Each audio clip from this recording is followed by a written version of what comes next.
They're putting plenty of emphasis, and we can talk, and I do want to touch on this next subject, but this filing an original application for some disability compensation, they're putting lots of emphasis that we want every veteran, every military member that's separating, or a veteran that hasn't filed before, to go online and do it electronically. Yes.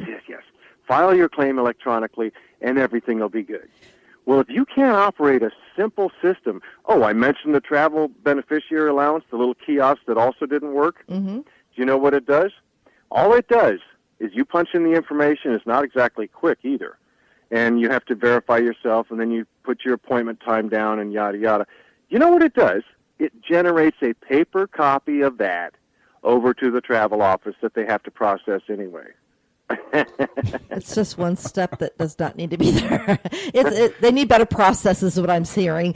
Definitely. Yep. Well, you may as well go over and fill out the actual paper form, because you're doing the same thing. It's just there's a kiosk out there that sometimes works, sometimes doesn't. But well, how can our listeners get in contact with accredited representatives to file claims with the VA? Well, that's important. If we can talk about that for a second, let me just share that if somebody was on active duty and they discharged under honorable conditions, okay, so they've got their DD-214, and something happened to them while they were in service. Maybe they had a knee surgery. Maybe they broke a bone. Now, we know that bones heal. However, there's always going to be X-ray evidence of that bone. Let's call it a leg bone. You broke your femur. Pretty bad break, and, it does heal, and maybe you're just fine. When you get out of the service, or maybe 5, 10, 20 years later, I've worked claims for veterans that have been out for 4 decades and had success because, it's all based on this simple legal process, and it's a 3-pronged approach to filing a claim for disability compensation, which, by the way, is tax-free. The entire program is essentially an implied workers' comp agreement. If you were working for GE and you got hurt on the job, you're going to get workers' comp. Well, when you're in the military, you're a GI. You're government issue. I mean, you are on the clock 24/7, 365 for the duration of your contract. When you separate, if something happened to you while you were on active duty, and it wasn't because of willful misconduct, like riding a motorcycle without a helmet and you got a brain injury, okay, that's going to obviously, you broke the rules. You're supposed to wear helmets, okay? So something, or I always give this example. If you were at your house painting the eaves or something on a ladder, and you fell and broke your leg, so long as you weren't drunk while you were up there trying to paint the house, the line of duty determination is going to be made that, this is an accident that happened through no fault of his own or her own, and everything's going to be fine as far as future filing a claim for disability compensation, which, again, is tax-free. It's for the rest of your life. It's basically to compensate you for something that happened while you were in service that's going to be bothering you the rest of your life. So those 3 things that happened in service, it's still bothering you today, and there's a logical connection or nexus between the 2. You're eligible to apply for VA disability compensation. How do you do that? Like you just mentioned, Cheri, you want to seek an accredited representative. That's somebody that stays up to speed on all the changes in the VA regulations and rules and laws that come down on a regular basis, even so much so that a form could change its number or shape. And if you file the old form, they may accept it, but they're going to automatically put it, and this is what's happened within the last 8 years. Okay, both Shinseki's administration and the VA did this, and now obviously Bob McDonnell has continued this. They've changed the rules. Even though the manual that tells the VA how to process claims hasn't changed, they've changed the rules. So they're not really following their own rules and laws. If the form number changes, they may accept it. They're going to put it on a different pile. And the people that send in the proper, up-to-date form, because maybe they saw an accredited representative and he or she knew of the change, they're going to go to the front of the line. So it's vital that you seek out an accredited rep. How do you do that? If you're here in Florida, it's easy. You check out your County Veteran Service Office, CVSO, County Veteran Service Office. These people are going to be regularly trained and updated on changes that are very important and can make a big difference in how quickly and how thoroughly your claim gets adjudicated through the VA. You can go to a post, American Legion or VFW post, and God bless them. The service officers within the post, I know they have a heart to serve or they wouldn't be doing it, but they're not at the level of experience and knowledge and up-to-date information that a fully accredited rep is going to have. So I encourage everybody, don't file online, ever, and seek out a legitimate accredited representative. And that's going to, you said, County Veterans Service Office? Correct. There's, 67 counties in this state? Okay. Have I got that right? 66 or 67? And each of them has a CVSO, a County Veterans Service Office, and they're there just to help you with your issues before the VA. And you don't have to be a veteran. You could be a claimant you could be a widow that lost your husband, and if it was related to service, there's going to be eligibility for benefits there. Okay, so it's real important, and it's easy. Just Google it. Google your County Veterans Service Office, and you'll find out a name and contact number, and then you can go from there. Yeah, I know. Just in speaking for myself, you file the wrong form, like you say, they'll take it, but you'll never hear back from them, and you're going 2 months, 3 months, 6 months. What's going on? Well, you filed the wrong form. We have it here, but you can't tell me that, and you just get this look coming back at you. Mm-hmm. And they go ahead. They stumble over themselves sometimes, too. Mm-hmm. One hand doesn't know what the other's doing. Mm-hmm. Well, what I'm hearing is the importance of education. And as you and Kim know, we're all about education when it comes to business.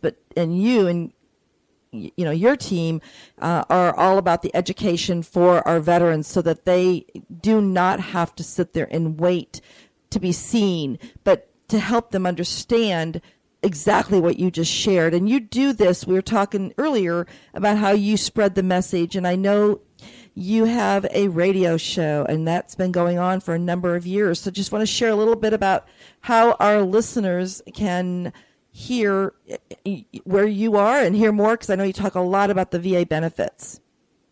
We do. American Warrior Radio is our weekly AM radio outreach to basically anybody that's interested in military or veterans issues. Glenn happens to be a retired supervisor of the Brevard County Veterans Service Office, so he knows of what he speaks. Mm-hmm. And, of course, my experience when I got out of the service, I went back to school and I became a legal advocate for veterans and eventually retired from the Board of Veterans Appeals up in Washington, D.C., having represented veterans against the VA.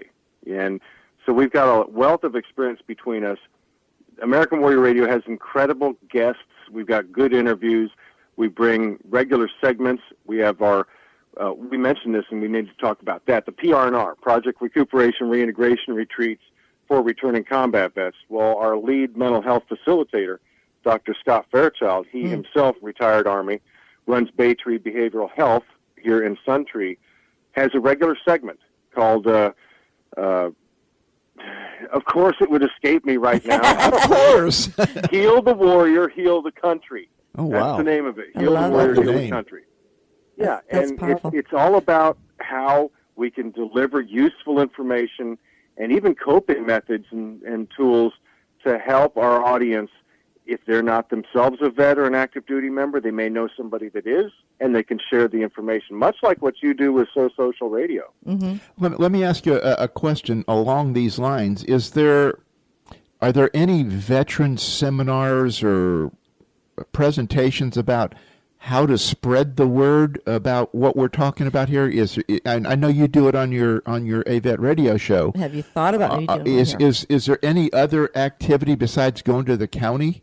I mean, does anybody put on regular or semi-regular informational talks? It's such an underserved population. That's why the popularity of American Warrior Radio has grown to the degree it has, because of the thousands of terrestrial radio stations in this country. I've identified 6 that have any regular veterans program. Oh, gosh. That's how underserved it is. So anything and everything we can do through yours and others to help get the word out that there is help out there. And, you mentioned, Cheri, earlier that we answer calls all day, all night, emails, the Facebook messages and all that jazz. Probably, an hour and a half before we went on the air, I got a call from a gal whose son-in-law was a Vietnam vet and having issues, serious issues, and her daughter-in-law, or her daughter, I'm sorry, was having great difficulty dealing with the issues out of state, actually up in Massachusetts. There is a way to deliver help to somebody that's in crisis, particularly if they're a vet, but even an active duty member, even a family member of one of those. And it's the VA National Crisis Hotline. And if everybody out there in social media land can write this number down, if not for yourself, it's a very effective way to help somebody that's dealing with some sort of a crisis. It's real easy. It's 800-273-8255, and you press 1. 800-273-8255. Press 1, and by doing so, you're going to be speaking either to a veteran or somebody closely associated with veterans or knowledgeable on what some of our situations and circumstances are. AVET Project has seen this program work. It's not always perfect, and nothing is, right? But we've seen it work, and I was on the phone with this woman and was able to give her that information. Hopefully I'll hear something back about the success of it, but she really needed a wellness check, and that's what the system's designed to do. If they have to Baker Act a vet because he or she's got a gun to their mouth, they'll do it. Saw it. Happened up here in Jacksonville. It was, can you believe this year is almost over? It was about 6 months ago, and we had to intervene. We actually coached somebody to intervene, and then we heard back that things had worked out, and the vet had been saved. He was a naval reservist, and they got to his house, and law enforcement. And so it does work. And that has to really make you feel something special in your heart when you know that you had helped and served to save a life. Yeah, and anybody can do it. You talk about tools and ways to get the word out. Just by sharing that phone number, we may impact one person. And if we do, phenomenal.